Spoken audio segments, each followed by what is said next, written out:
Rain fell hard. Cold drops hit the soldier's face as he slowly opened his eyes. His head pounded. His arms were tied above his head with glowing ropes, humming softly. He tried to move nothing. He was trapped. Everything was dark around him, except for one soft blue light hanging above. He wasn't in the jungle anymore. The air smelled different, metal, clean, but also something sweet, like flowers. He blinked hard. His name was Logan, human, Earth soldier. Crash-landed during a scouting mission. He remembered the blast, his ship falling, alarms screaming, and then nothing. A soft sound echoed in the room. Footsteps. Light, careful steps. Not human. From the shadows, she stepped forward. She was tall, alien, and strangely beautiful. Smooth blue skin, long white hair braided behind her. Her eyes were golden and glowing softly in the dark. She wore a black bodysuit, partly torn, showing scars on her arms and legs. She looked dangerous, but not wild. She looked curious. She stopped a few feet from him, silent. Logan narrowed his eyes. "You gonna kill me or just stare?" She didn't answer, just tilted her head, as if studying him. Then she spoke. Her voice was low, smooth, but cold. "You're not like the others." Logan tried to sit up, the ropes tightening against his wrists. "Others? The ones who crash here. They beg, cry, you ask questions." He smirked, even though his lip was bleeding. "Gotta keep things interesting." She walked closer, close enough for him to see a silver mark on her neck. A scar? A brand? "I found you bleeding," she said. "Half dead. You shouldn't even be awake." "Yeah. Well, I'm stubborn." She knelt beside him, looking into his eyes, not with hate, not with anger, but confusion, curiosity. Then she whispered, "Why aren't you afraid of me?" He stared right back. "Why aren't you killing me?" Her breath caught. She stood up quickly and turned away, walking to the other side of the room. Logan looked around. No other guards. No doors. Just glowing walls and strange humming. He wasn't on a ship. He was inside a living structure, organic, alien, maybe even her nest. He looked at her again. She had stopped walking. Her shoulders moved slightly. Was she shaking? "Hey," he called out. "What's your name?" She stayed quiet. "I'm Logan." Still nothing. Finally she spoke without turning. "I was sent to find a human male." "Well," he said dryly, "congrats. You found one." Her voice dropped. "I was told to bring one back. For experiments." Logan raised a brow. "And this is your lab?" She turned slowly. "No, this is my home. I didn't take you to them." He blinked. "That changed everything." "So, you went rogue?" She didn't answer, just stared at him. Again, like she was trying to figure something out deep in her chest. "I don't understand," she said softly. "You're supposed to be violent, cold, but your eyes, they don't look like that." Logan gave a small smile. "Looks can be deceiving. Yours aren't bad either." She took a slow step closer. Then another. "You're not afraid," she repeated. "Maybe I should be." Her hands moved. Not to hurt him, but to untie the ropes. The glowing cords loosened, and Logan's arms dropped. He grunted in pain, rubbing his wrists. She backed away. "Why?" he asked. "I don't know," she whispered. "But something in me said to trust you, and I've never trusted anyone before." He stood slowly, legs shaky. "You saved me, didn't you?" he asked. She nodded once. "And now you let me go." "I didn't say that." He tilted his head.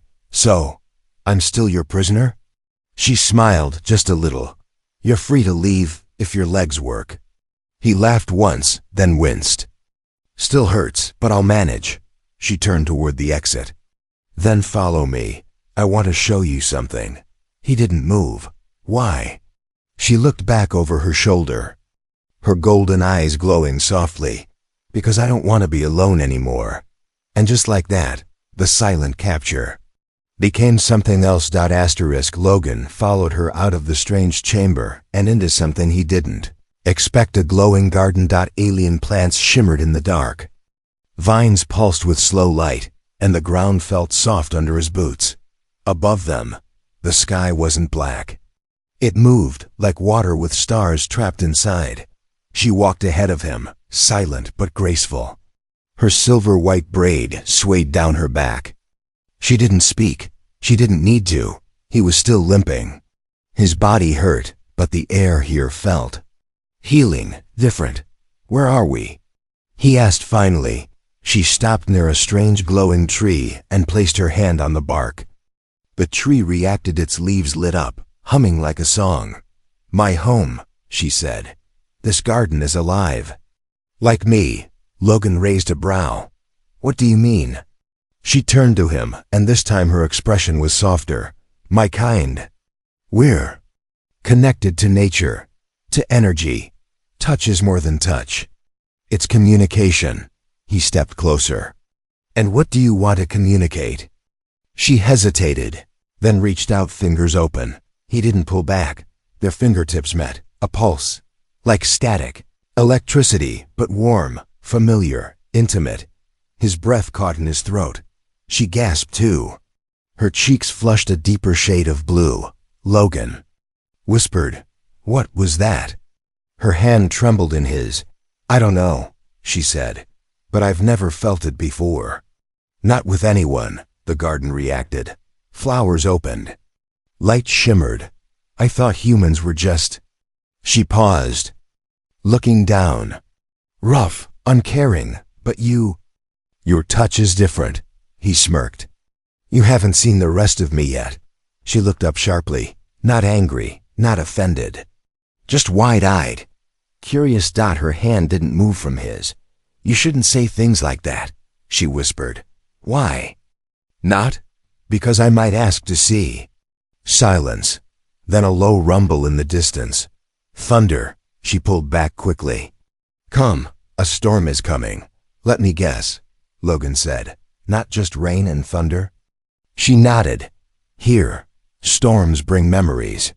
He followed her into a small shelter carved into the roots of a massive glowing tree. The walls were warm and pulsing. She sat near him, but not too close. Outside, lightning flashed, but the inside stayed calm. Logan watched her. She didn't speak. She just stared at the fire between them, like it held secrets. Then she finally said, "My name is Alira." He nodded. "Alira, beautiful name. I never shared it with an outsider before." "Then I'm honored." She looked at him now, straight in the eyes. "Back there, when I touched you, what did you feel?" Logan leaned back, serious now. "Like I mattered. Like you were hearing me, without words." Her voice dropped. "Low. That's what we call resonance. And what does it mean?" She hesitated, then leaned closer. "It means something inside me is drawn to something inside you, and it won't let go." Lightning flashed again. This time, she didn't flinch. She only looked at him and didn't look away. Alira was gone when Logan woke. The fire had died down. The storm outside had passed, but the silence inside the shelter was heavier than before. He sat up, body still sore but stronger than yesterday. The glowing tree walls pulsed slower now, like the whole place was waiting. Logan stepped outside. The garden looked different in the daylight, still glowing, still alien, but quieter. The light vines had curled into themselves. The trees no longer hummed. It was like the place was holding its breath.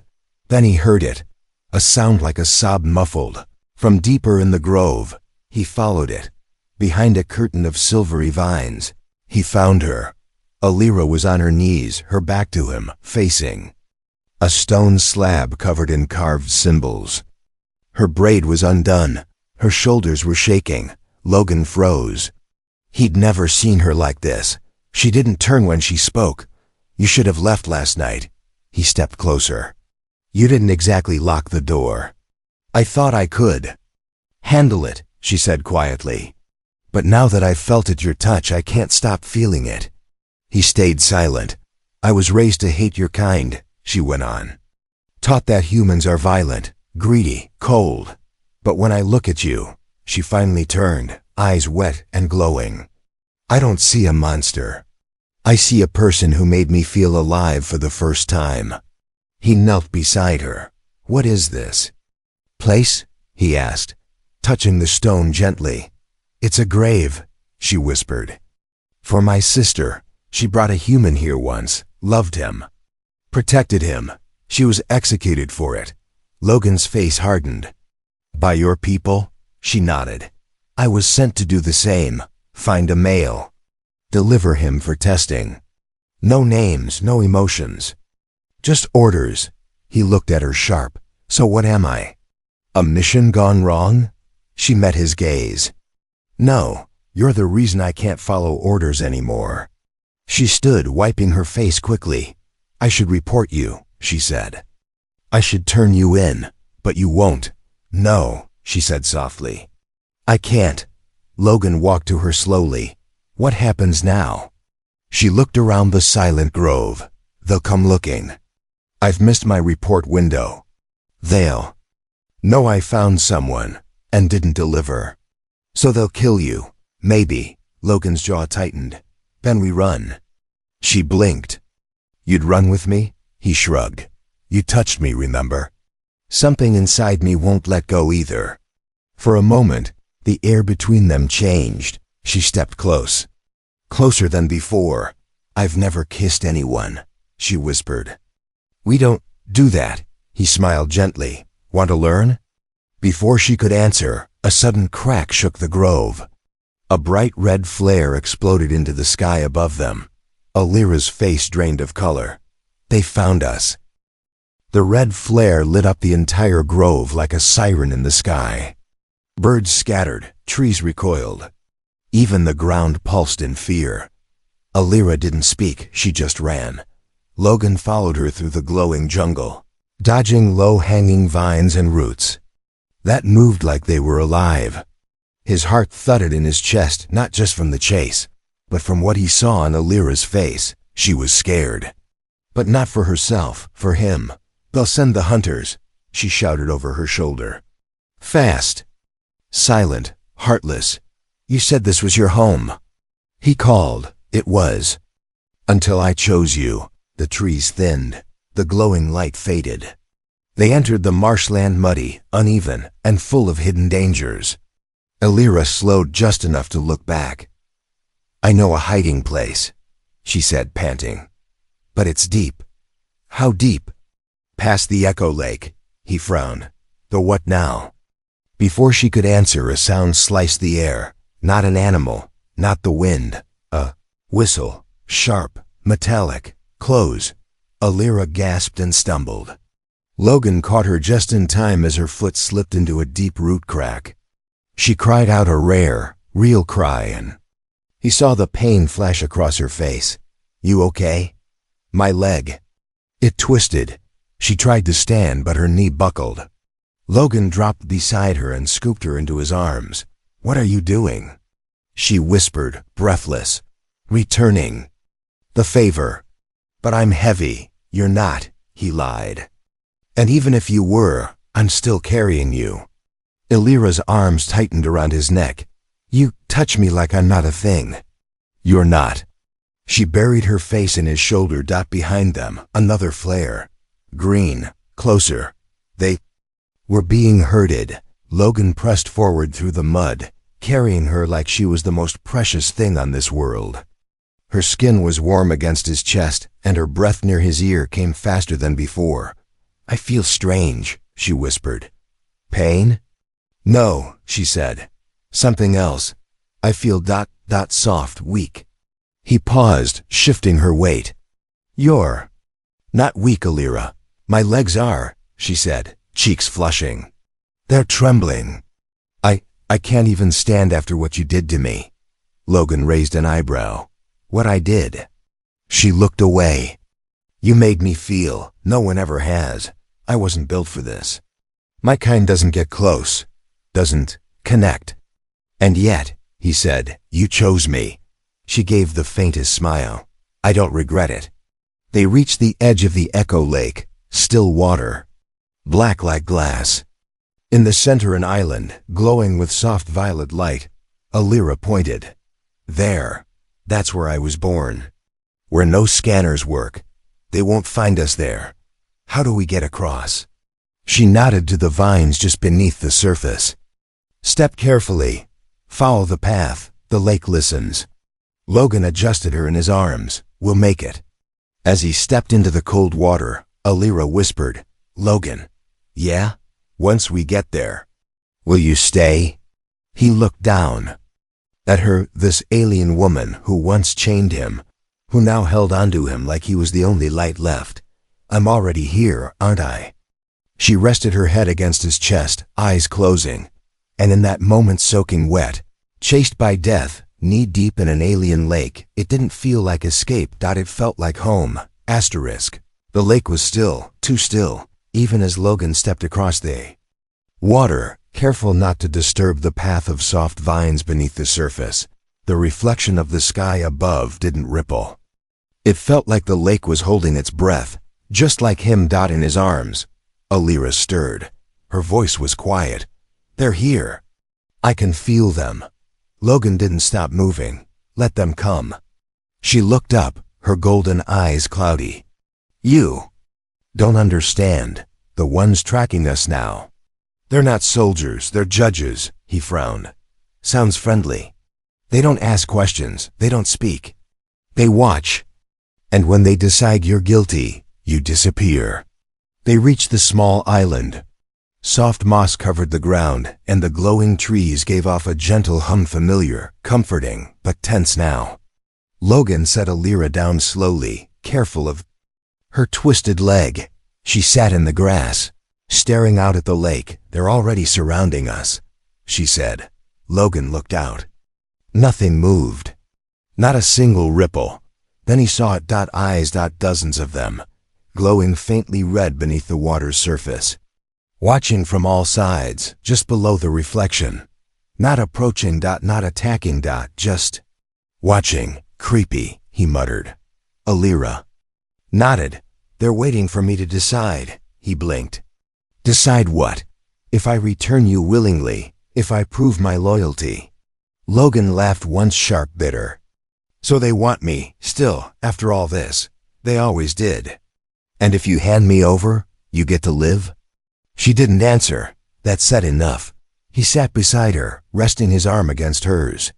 You already saved me once. You really gonna throw me back now? She turned to him slowly. Do you trust me? Not sure, he said honestly. But I'd rather die next to you than be used by them. She smiled, just a little. Then don't move. No matter what you hear. He opened his mouth to question her, but it was too late. She stood, barefoot on the moss, her injured leg shaking beneath her. But her voice, when it came, was stronger than ever, to the ones beneath the surface. I have made my choice. The water began to hum. I was one of you. Obedient, faithful. But then I touched him. Her voice cracked slightly, and for the first time I felt. Ripples moved outward. The red eyes blinked. I will not return him. I will not return me. The lake began to glow brighter, and then silence. Logan waited, heart thudding. Alira stood still, trembling, sweat on her brow. Then, slowly, her knees buckled. He caught her before she fell. She gasped in his arms, whispering, They didn't kill me. Why not? He whispered back. They're still watching. She clutched his chest, but now, not to punish. To understand, he said. Alira nodded, breathless.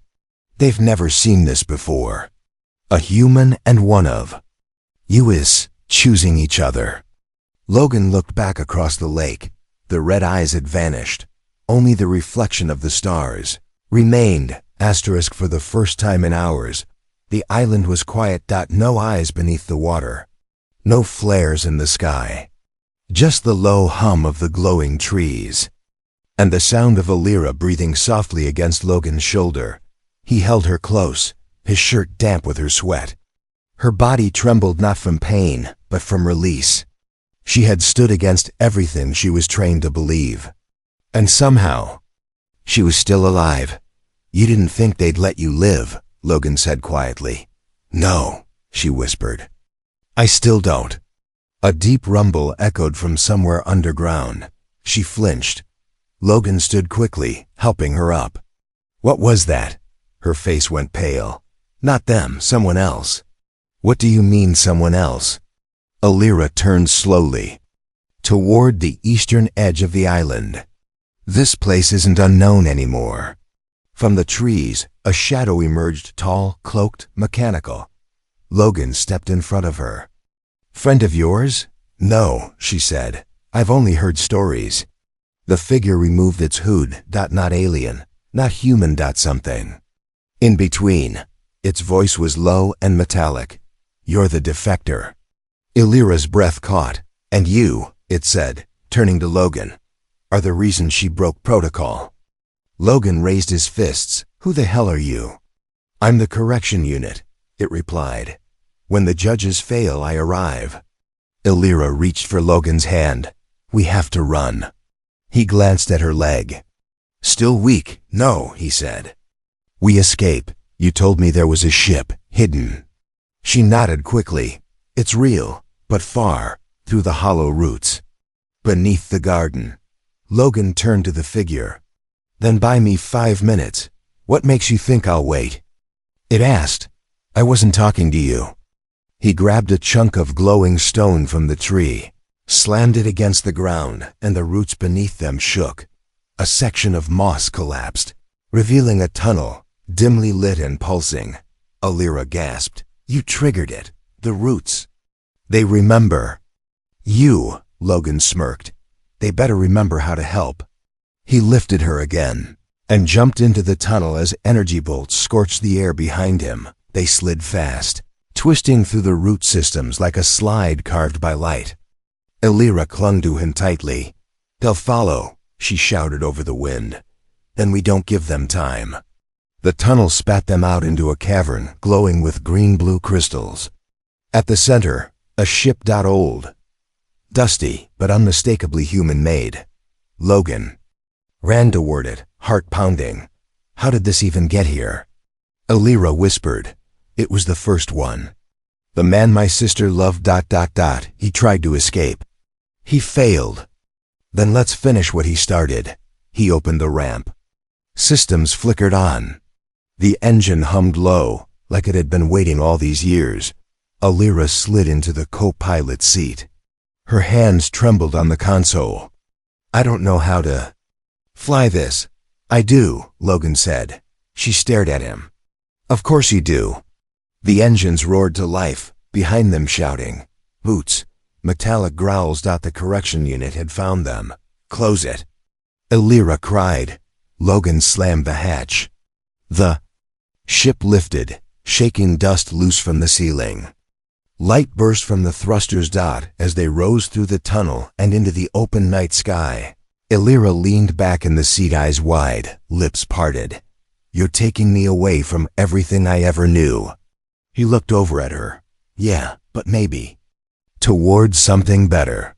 Her hand reached for his, fingers lacing without hesitation. I don't care where we go, she whispered. As long as it's not without you. The stars looked different from orbit, colder, quieter.